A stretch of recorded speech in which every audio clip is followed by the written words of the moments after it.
Welcome back to another triathlon podcast brought to you by Mana Apparel. This weekend, there was absolutely no shortage of racing, and we're going to break down some of the results this week because there were some incredible performances across the board from WTCS up to Ironman, and we will chat about all of it. But first, I'm joined as always by Josh, and we're going to jump into what our trainings looked like this last little while. Josh, how are you doing? What have you been up to? I'm good. Had a little scare after my race on Sunday, but it was a busy weekend. Thursday had my daughter's prom, and then drove down to New York City. Worked from New York on Friday.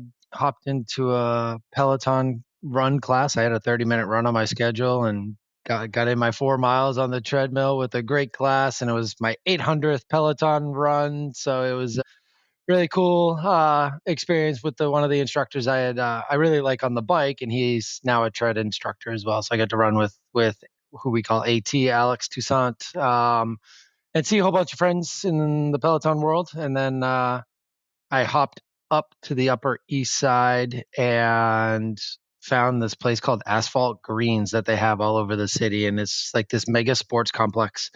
And inside of it is this aquatic center with like 15 lanes of 25-yard pools in the middle of New York City. So one of the ladies I coach joined me, and we got in about 45 to an hour of swimming in the middle of the day on Friday, and then had some food, which was always good, which we've been talking about, lots of food. And my wife was running the Brooklyn Half Marathon, so we were getting ready for that on Saturday.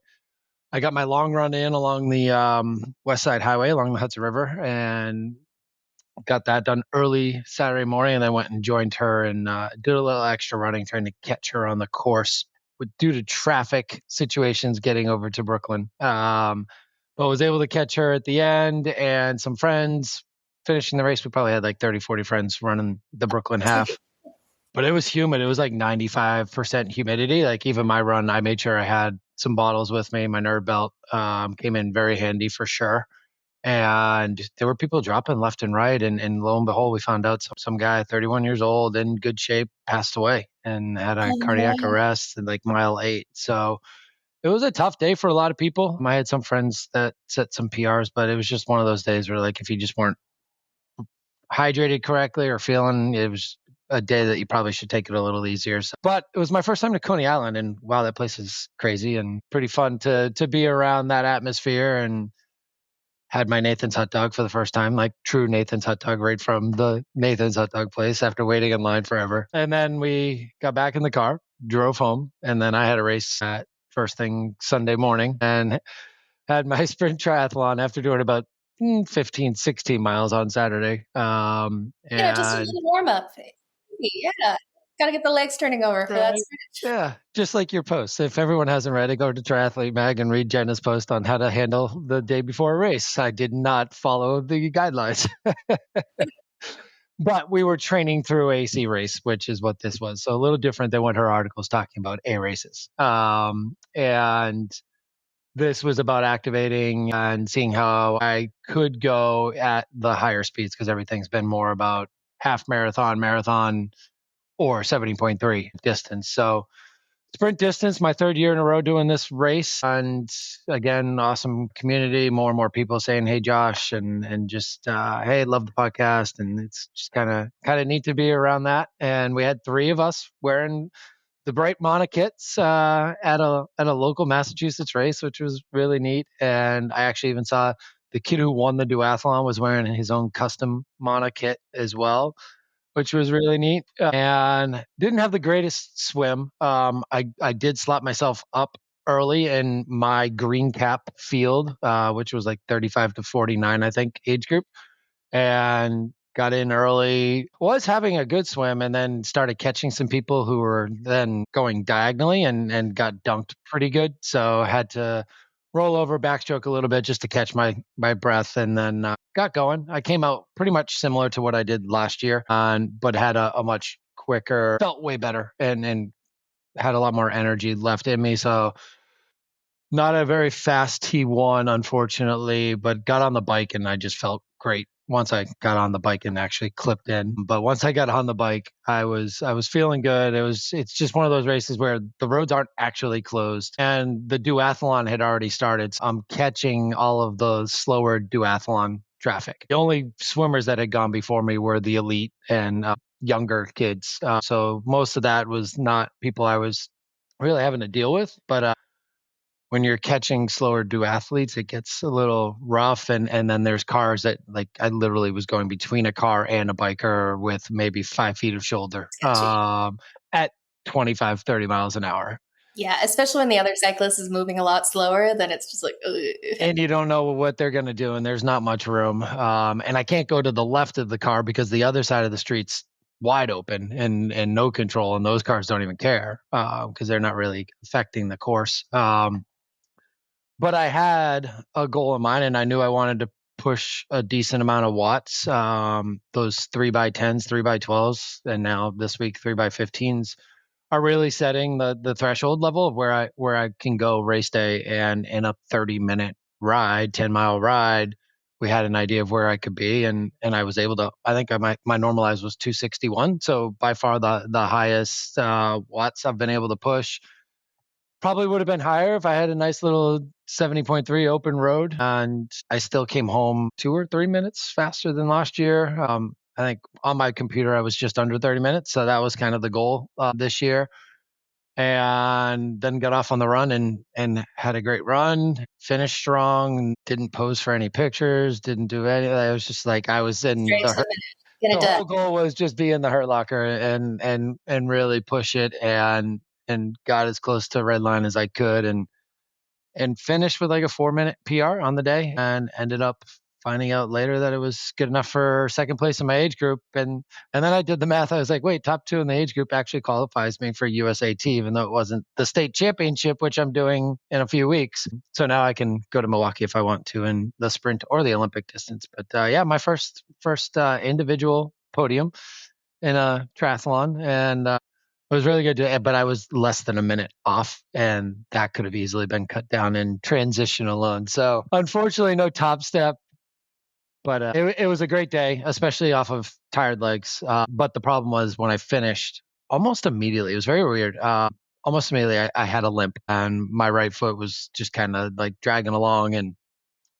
I knew something wasn't right. So took care of that the rest of the day. I was supposed to do a long ride. We kicked that off. Didn't do that.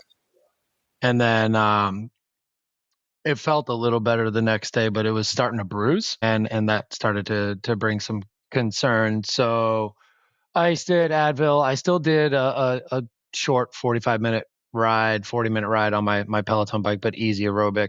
And I swam on Monday.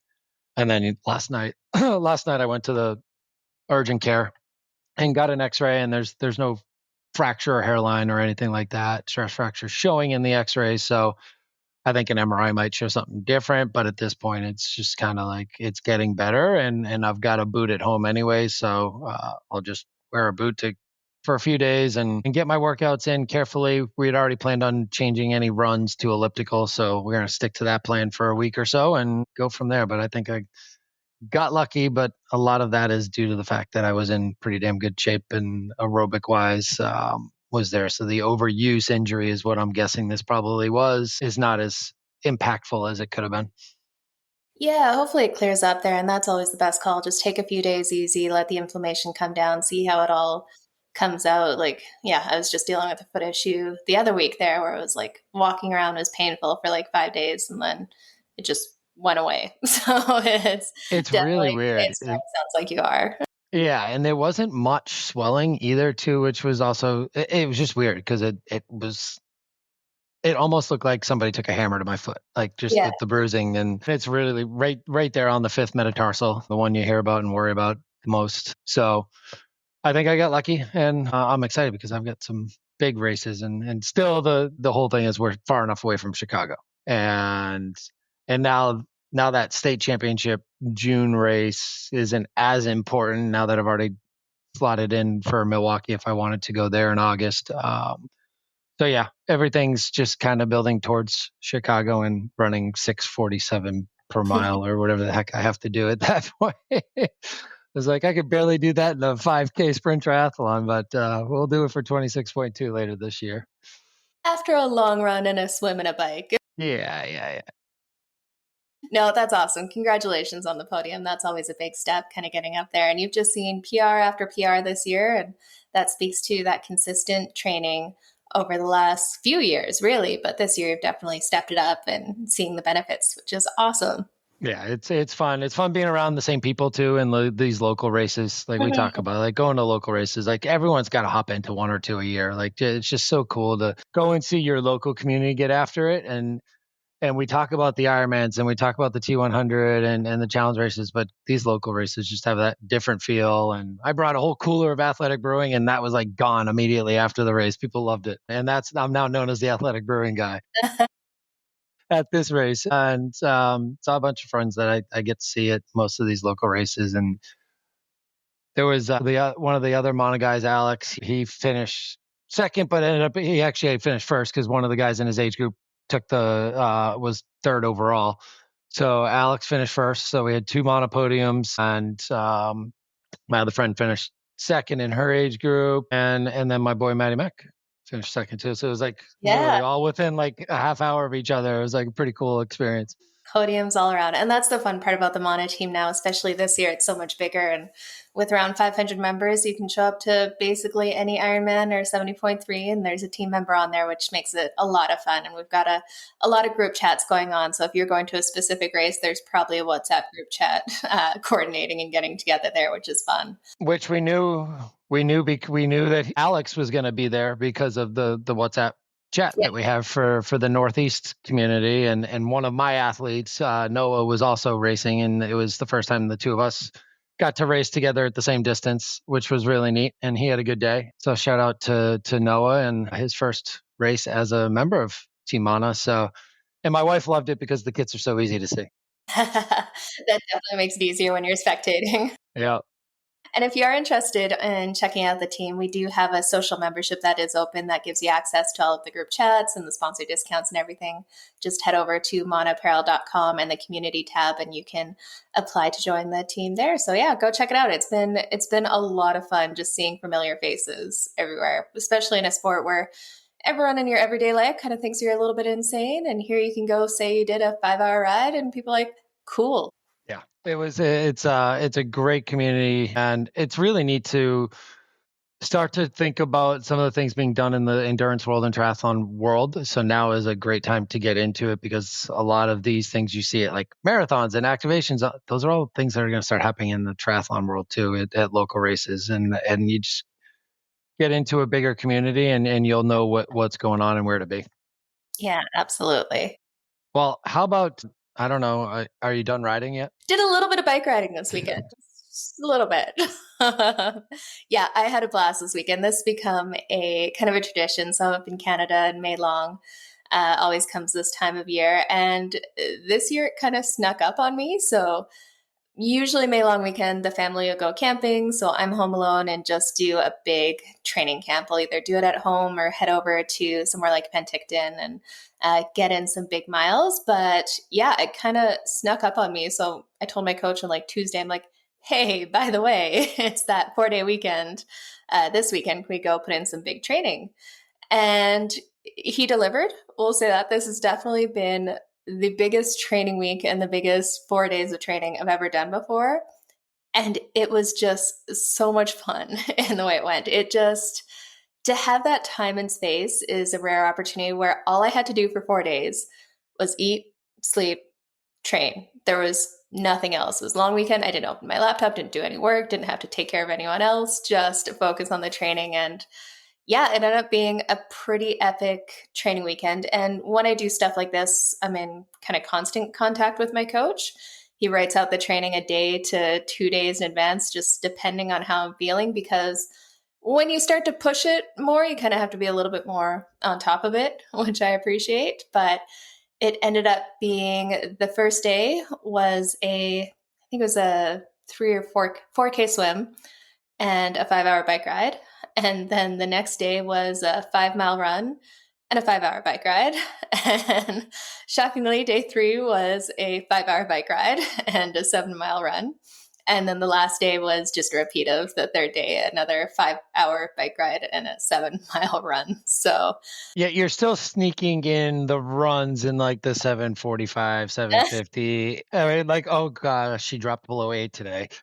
yeah, it was a lot of fun kind of looking at that from the outset. And sometimes this is the good reason to have a coach is a lot of the time he has to hold me back. But weekends like this, I would have never programmed that for myself. And the crazy thing was it all felt good. And one of the big things I think that people underestimate if you are going to increase volume like that is just the amount of calories you need to get through it. Like that was something that would make or break this. Like I'm, 5'6", 125 pounds. I was eating between 4 to 5,000 calories a day just to make sure I could do the training, feel good in the training, recover, and back it up the next day in there. So eating became like a part-time job this weekend, almost as much as the training. And that was a combination. Bike run nutrition for sure. Totally. Yeah. And, it was definitely that 80-20 thing where 80% of it trying to eat good foods and stuff. But I also had a massive bag of like caramel chocolates and some gummies and stuff because at some point you just want sugar. Yeah. When you're doing that kind of training. And when you're riding that long too, and for that many consecutive days, it's like, all right, we got to change up the routine here. Another Morton gel is not going to really cut it. Yeah. And especially all of this was so long and aerobic. When I do have stuff like that, I try to incorporate more protein on the ride. Yeah. So I had a few like protein bars during it and stuff because that'll just help with some of that muscle recovery in between. And like you said, there are only so many gels and sports drinks you can take over that much volume over those days. Especially with the biking too, right? On the biking, the stomach can typically handle a little bit more of regular food. Yeah, I always tend to go a little bit more kind of like protein or real foods at the beginning of the ride, knowing I have a run afterwards. Then I'll kind of transition to the gels or the like Morton sports drink kind of thing near the end of it, just to make sure my stomach is happy to go at the end. Nice. So how are you feeling coming out of that? Are you feeling like the body has transformed, changed, like you're ready to go into this next block as you get ready for Kona later in the year? Yeah. So, you know what? This was so good. Not only from a physical perspective, obviously, I'll get a big fitness gain from this, but it was more the mental side of it, just kind of resetting in my head what I think I'm capable of because all of the bike rides were within like 10, 15 watts of my Ironman watts. Nice. And I did it 4 days in a row. And the difference between my average power on the first day versus the last day was 7 watts. So it's like, okay, this is something that is very sustainable. Maybe I need to start to push this a little bit more because if I can do 20 hours of it in 4 days, I can probably push a little bit more during an Ironman. Absolutely. No, because now like, look, I was able to sustain this and I barely drifted. Yeah. And on fresh legs, I just put myself at a different watt range for race day. Yeah, so it ended up being, because this was kind of tacked on last minute, it ended up being something like a 32-hour training week, which I think my biggest ever before this was like once or twice I've done 25 hours. But yeah, just shocking how good I felt. Like I kept waking up excited to get after it. And I absolutely credit so much of that to one, the aerobic foundation. I've been doing this for a long time, but two, like I said, just eating enough makes so much difference. And I think that why we're seeing so many of these big performances is, yeah, there's technology, there's shoes, there's bikes and stuff, but that whole fueling point of it really makes such a massive difference when you can bounce back, keep going, keep pushing, keep putting in more volume and time and just not breaking down with those, RED-S issues or stress fractures or any problems there. And so it was pretty cool to see what the body is actually capable of. But yeah, feeling good and ready to get back into it. Nice. I have this weekend I have my first Super Tri work trip. We've got our Bi Super Tri CapTex Triathlon Festival down in Austin, Texas. So I'll be working, training, trying to figure all that out while traveling. But it's a really cool event on Monday on actual Memorial Day here in the States. And it's going to be like an all-day festival of triathlon with an expo on Sunday. And we're going to do some activations with some of the local tri clubs down there and Athletic Brewing sponsoring some of the events and shakeout runs and stuff too. So it's going to be really neat to be part of that. And that's kind of like what we talked about earlier with the Mana community. These are the types of things that are going to start to happen at some of these local races. So I'm actually, I looked at the forecast. It's about 95, 96 degrees down there right now. Different kind of heat training. Little bit toasty. Oh my goodness. Well, we had some pro racing going on this weekend, and they will be going, as I always say, a little bit faster than us. Why don't you kick us off, Josh? Tell us a little bit about some racing that went down this weekend. Well, we had the favorite race to pronounce in France, Aix-en-Provence, with the big field of the Norwegians coming to town with Kristian, Gustav, and Casper lining up with a really pretty deep field. Pierre Lecour, Jonas Schomburg, Matteo Bringer. Those guys were kind of Jonas and Matteo led out a huge group of swimmers, and I would say the race went as planned. For most people, I think Gustav was a little further back coming out of the water than he would have liked, and lost that big lead pack, and that really impacted the rest of his race. So unfortunately, we did not get our 1, 2, 3 we were looking at. But So close. yeah, but what a really awesome bike course and beautiful bike course.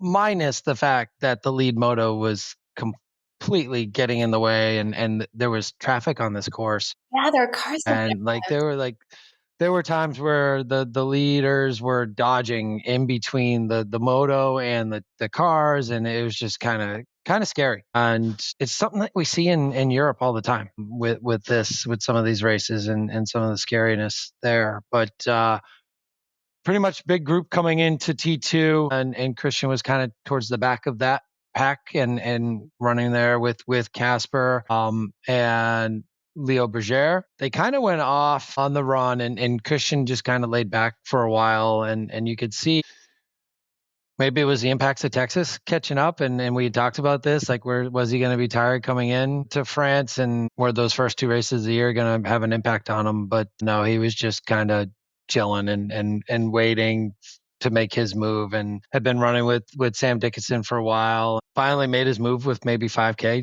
7K left, and it was just a different notch, and he was gone. At that point, it was he and Casper, and Casper couldn't hold on, but he held on enough to only finish about 30 seconds back. So Kristian Blummenfelt with another perfect score in a Pro Series race, and so now he's got back-to-back Texas and Provence and max points. So we are now looking at the front runner again for the Pro Series. Casper Storns finished in second, Simon Vlain in third, Sam Dickinson fourth, and Pierre Lecour in fifth, all grabbing some major points in the Pro Series. Yeah, it is crazy. Like, the way Kristian just backs things up is unreal. And it looked like he was sprinting by the final parts of this race. Like, once Casper kind of caught up and was hanging out with them, seems like they're just cruising a little bit. And then Kristian just goes off the front, like, nobody is touching me. And this kind of makes me disappointed that we didn't get to see this go down in Oceanside. Like, if Kristian hadn't gotten that flat in Oceanside, what would we have seen on that run between him and Lionel Sanders? Like, that would have been so much fun to watch, because obviously Kristian is in insane form right now. It's his run is crazy, and remember, his run in Oceanside was nuts too, is what everyone was talking about. And they're like, oh, but he had 15 minutes of a break on the side of the road. Yeah. I know. So crazy to see. But yeah, definitely a great race to watch in there. But yeah, it sucks when you see cars kind of holding up the athletes. At one point, you saw the leader just kind of gesturing to moto, like his car just pulls in and goes off there. And we don't see as many kind of fully closed roads sometimes in these European races, which is unfortunate, because we saw even at the World Champs the other year, cars getting in the way of the pro race. And you can see how it's challenging, because I think a lot of these are kind of smaller roads with no other options for people to get in and out, but there's definitely some safety concerns there. Yeah, absolutely. And it just, you don't want to see these things impact the races, but it's just the nature of our sport at the current level that it's at. Until these things get full HBO coverage and whatever it may be, it's going to be that way. Did we see note on why what happened with Gustav? Seems like I don't think he ever had any mechanical or anything like that. It just seemed like he missed that lead pack, and once he missed the lead pack on the bike, they were gone, and they were pushing. Kristian was in a group of about 15 guys, so he missed that, and that train was just kind of drafting off each other for 50 miles. I mean, they were scooting, so the chase pack was never going to catch them, and I think when he came off on the run, he finished 24th, something like that. So yeah, it was an off day for Gustav, but I still think he's lining it up for the world champs, and for some of these guys, like we've heard from Magnus. I don't care about the Pro Series. I won't add other races. I'm just going for Nice. Like impersonation. I think Gustav's in that same boat at this point, right? Like the Pro Series is gone, and let's just do what we need to do and have a big training day. And maybe this was that for him, anyways. And 1, 2, 3 was never in the cards. And when you're coming back from a lack of fitness and injury, then days like today are just go out there and race and transition and go through the motions and get a long run in. So it sounds like that's all it was for him. I haven't heard anything differently. So on the women's side, we had a little bit more predictable of a race. Lena Meibner led out the swim, and race favorite and hometown hero, or not hometown hero, but French rider Marjolaine Pierré, who had a huge crowd of support for her, friends and family there.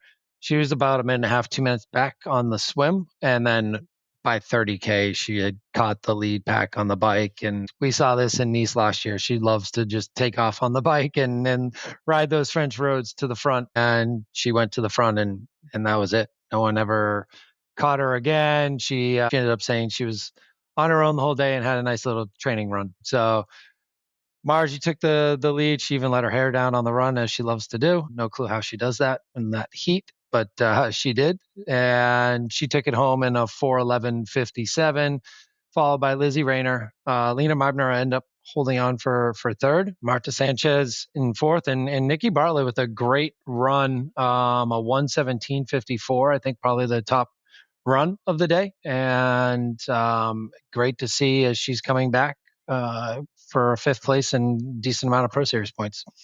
Yeah, definitely. And it was so cool. Marjolaine was just so strong out there, and you cannot miss her with the hair flowing in the wind and everything. That would drive me absolutely insane, but she rocks that look for sure.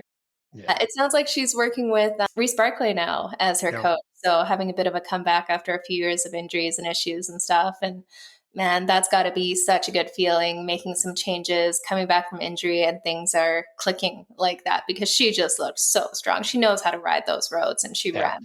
She absolutely was in her own on that one, and loved everything about it, and looked like she was enjoying the day. She did the ride in 2:21:11, and then the next pack was like 2:24s. So she was 3 minutes clear of everyone else. So pretty epic day. And by the way, Kristian and Casper both ran 1:07s too. So it's like these half marathons, if you're not running below 1:09, you're probably not holding on to the lead.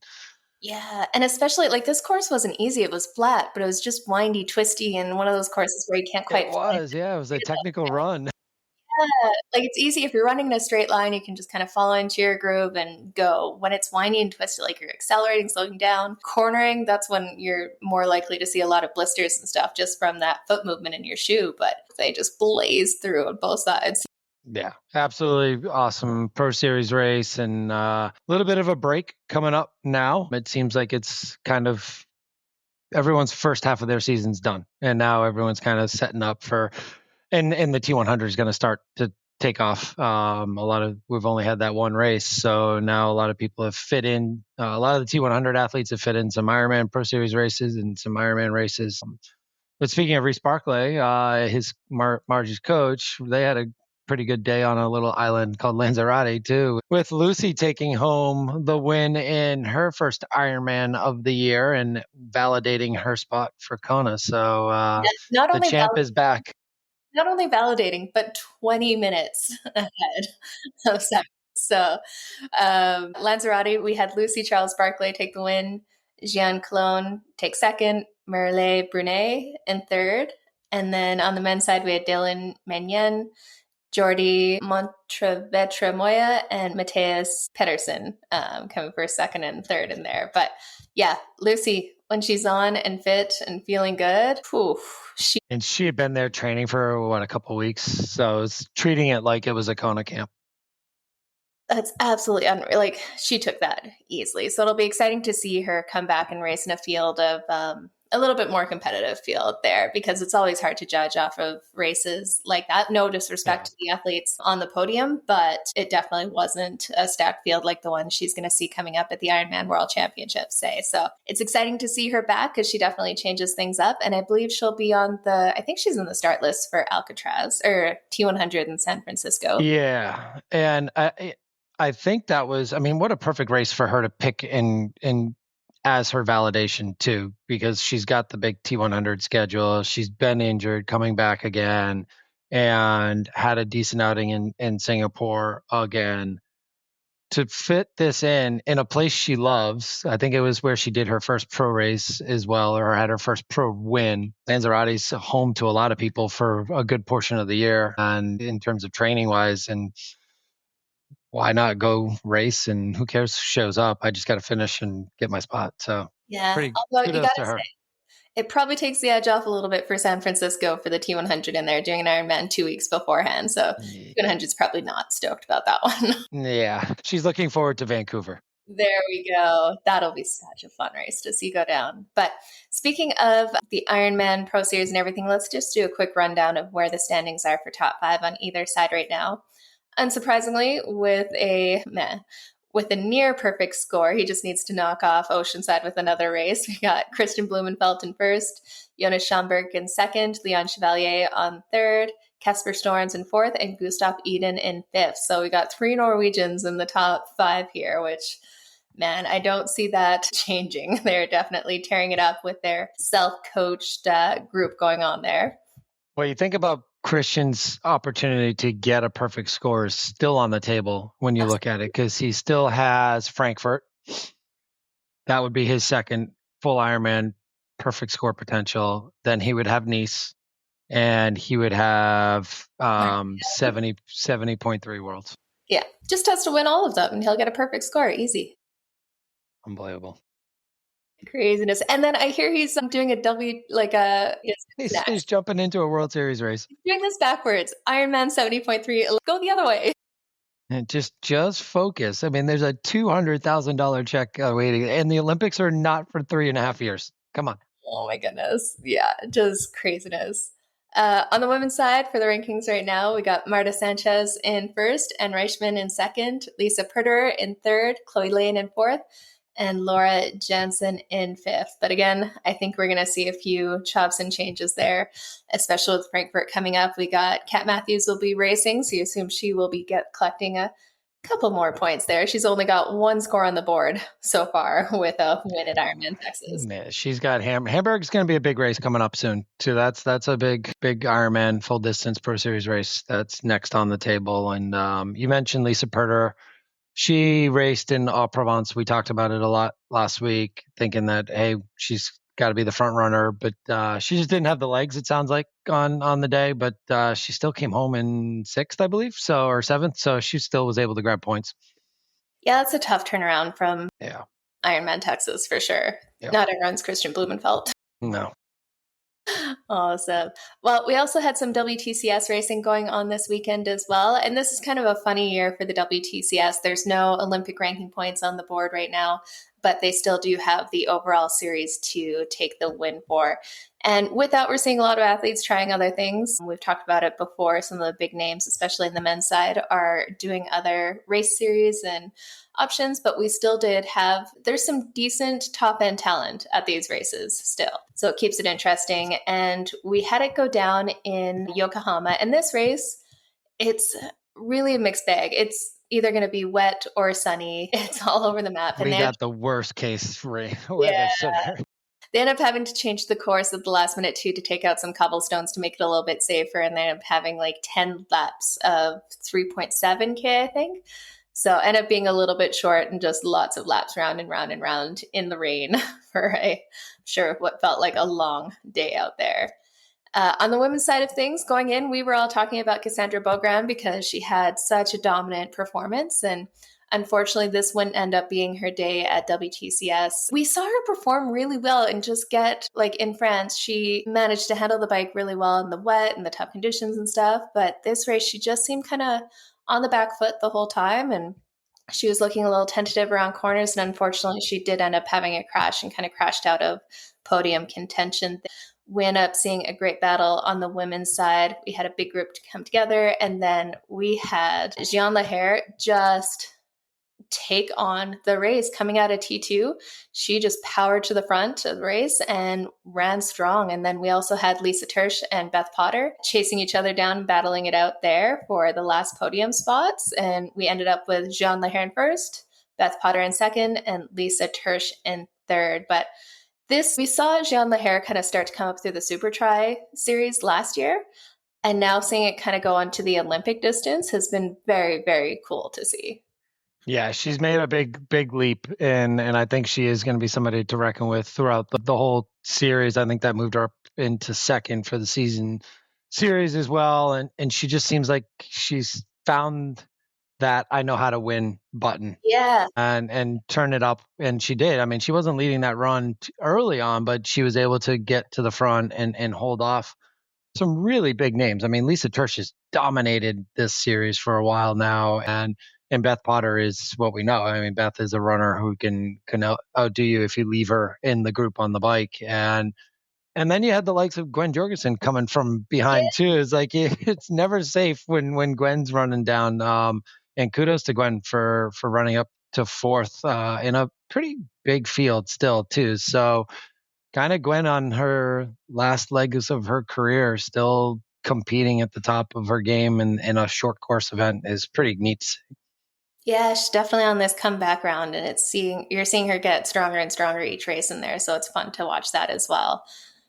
Yeah, Jeanne Lehair, she only ran 2 seconds slower than Beth Potter, who we know is an insane runner, and like 7 seconds faster than Gwen. So she just, like, this run was next level for her. And I think that was her first like WTCS podium period. Never mind taking a win in there too. Yeah, and that moved her up to second. So Lisa Tersch is leading the overall series. Jeanne Lehair is second, and Rosa Maria Tapia Vidal is third in the overall series. So we all know it comes down to the grand final too. So long season still to go. No, absolutely. And then the men's side of things, they didn't get any better weather out there. It was definitely rainy and made for some interesting riding. So this race, we had a really good battle out there. It was great to see. On the men's side, they had an initial group of 12 that gapped the rest by about 10 seconds with big groups coming together. They did get the gap out for a while, up to about 24 seconds, but then the chasers started to close it. And by the end of lap 7, the two groups had joined up. So they had 23 riders all together in there, which is a pretty big group. And then by the time they reached T2, they had 5 athletes just running off out of the front. Hauser so they had 5 riders run out there. And it's so funny. When you watch Matt Hauser, he just looks so unbothered by everything. He's just kind of powering through. He's a big guy compared to the rest of them. And you see everyone else kind of tucking in behind him, trying to run through. Drafting off of him. Yeah, exactly. That's exactly it. And then the group started to kind of whittle down as they went.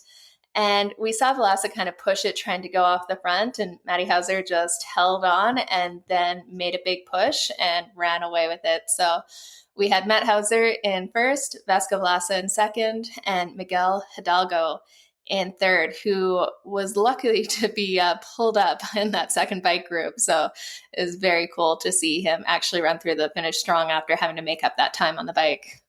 Yeah, and Vasco and Hauser both running sub 30s too. So, man, these guys are pushing it. You could tell they probably had a little bit left in the legs because the bike was kind of tentative in the conditions. So probably not pushing the power they normally would. And man, Yokohama's just every year there's something with it. It seems like in the weather department, and something on the course is creating havoc. But it was really neat to see these big guys go after it too. I mean, the star power was there, minus Hayden and Alex. So and that really almost neat. makes it more fun because, like usually it's you see Hayden and Alex go off the front. Now there's a lot closer racing at the front end because they are a little bit closer in ability. Yeah, absolutely. And the season series is Hauser, Vasco, Miguel, Batista. Yeah, I mean, it's like they all lined right up in this one, but there's only been a couple races. So again, long series, but I think right now Hauser's put himself in a good spot. And I mean, he's been around for a long time, and he's been another one of those like super tri guys, and just seems to lead out the swim and have battles there, but get caught. And maybe this is his year to go all the way through to the swim, bike, run title. Absolutely. Yeah, I'll be curious to see how the rest of the season goes. It's still, we had such a big break between the first race and the second race, but now things are really going to start to kick off a little bit more. But it is a long season. And you can, I think we will see a divide between those who are really more focused on the WTCS series compared to those who aren't. Yeah, I agree. With that, we had we had the Challenge Championships also going on, and then we had Chattanooga 70.3. There was so much racing going on. I think maybe we'll touch on some of the highlights with Chattanooga. Did you watch that or kind of follow along with that one, Josh? Yeah, as soon as I was done my race on Sunday, I immediately opened up the Ironman tracker to check to see what was going on down in Chattanooga, knowing we had a time trial duathlon style start. So every pro just kind of drew numbers randomly, and a lot of the big hitters were up in that like top 10, top 15 numbers drawn, which meant they had like kind of an open road and would probably come together and work together.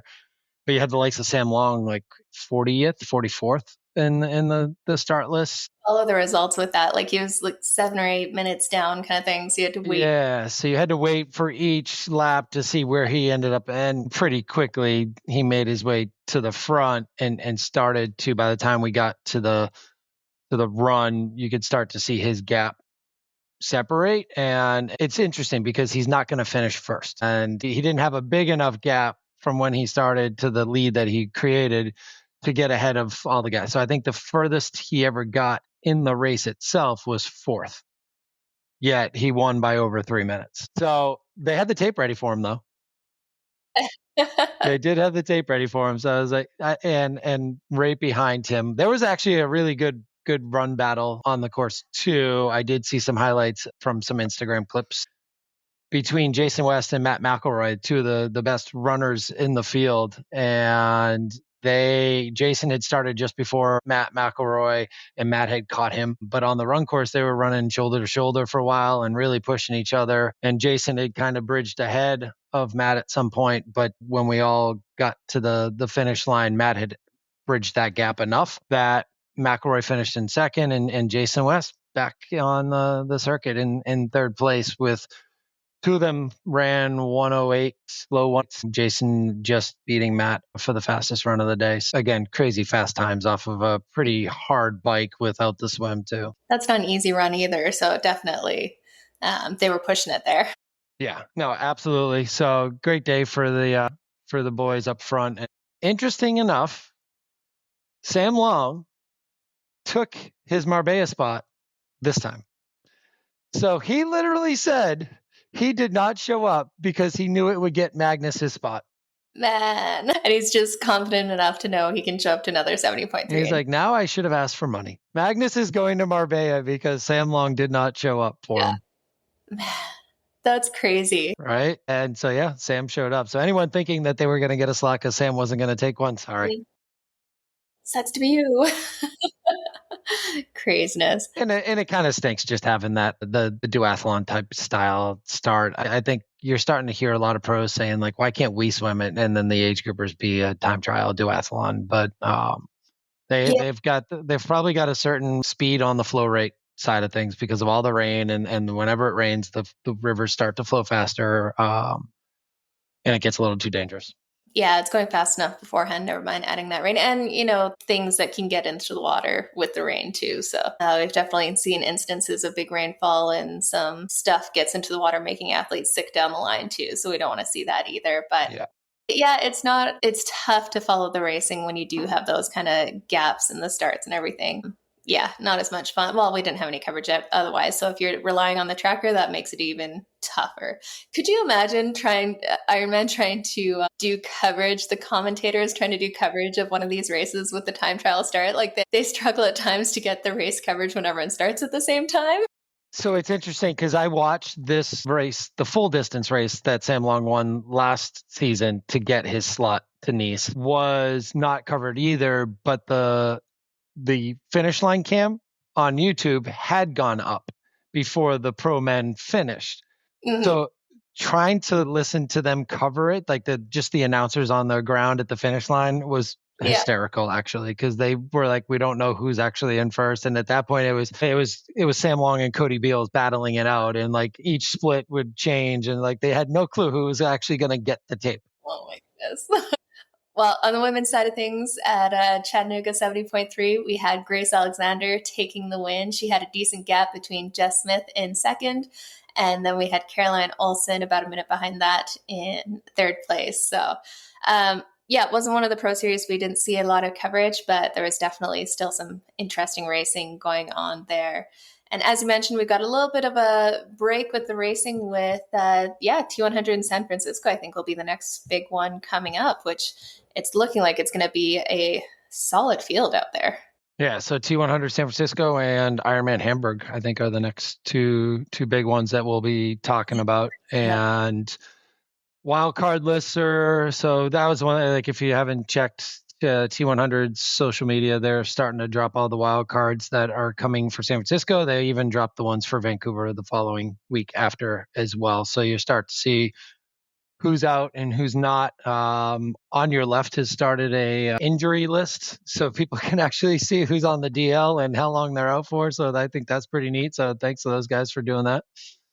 There's definitely a few injuries going on. So it is kind of fun to watch those trackers, just see where everyone's at and if they're going to be coming back for it. To give you an idea for the start list for San Francisco, we'll dive into this a lot more next week. But from the contracted athletes in San Francisco on the women's side, we've got Kate Waugh, Taylor Spivey, Ashley Gentle, Grace Theck, Marta Sanchez, Julie Duran, Jessica Learmonth, Flora Duffy, Lucy Byram, Paula Finley, and Taylor Knibb. And then on the men's side, we've got Martin Van Riel, Yuri Kulin, Antonio Benudo Lopez, Sam Long, Mika Newt, Rico Bogan, Eustace Nischlag, Vincent Louis, Nicholas Mann, Yelly Geens, Jason West, Kyle Smith, Morgan Pearson, and Peter Heimrich. And like you said, they've started to announce those wild cards too. And from the contracted athletes, there will definitely be a lot of wild cards in both this race and Vancouver because there's a few empty spots. Yeah. And they're all pretty filled. And I know people in San Francisco are excited. Like Justin Reale grew up there and he's excited to go. Mark Dubrick's on the San Francisco list. I think Jackson just got one for Vancouver. So Jackson's going to be all amped up to race it on home soil. So it's always neat to see who gets these wildcard lists, especially with some of the injuries and the more races in the T100 series and not having the obligation to go to all of them. So it'll be interesting to see. Well, it was a massive week of racing. Next week will be a little training. And training, yes, all around. So next week, we'll definitely dive into our usual What the F in social media posts and see what's going on with our training and make some predictions as we head towards T100 in San Francisco and the Ironman Pro Series. But till then, we will see you next week, Josh. Yes, we'll see you next week. If you're in the Austin area this weekend, come say hi. Love it.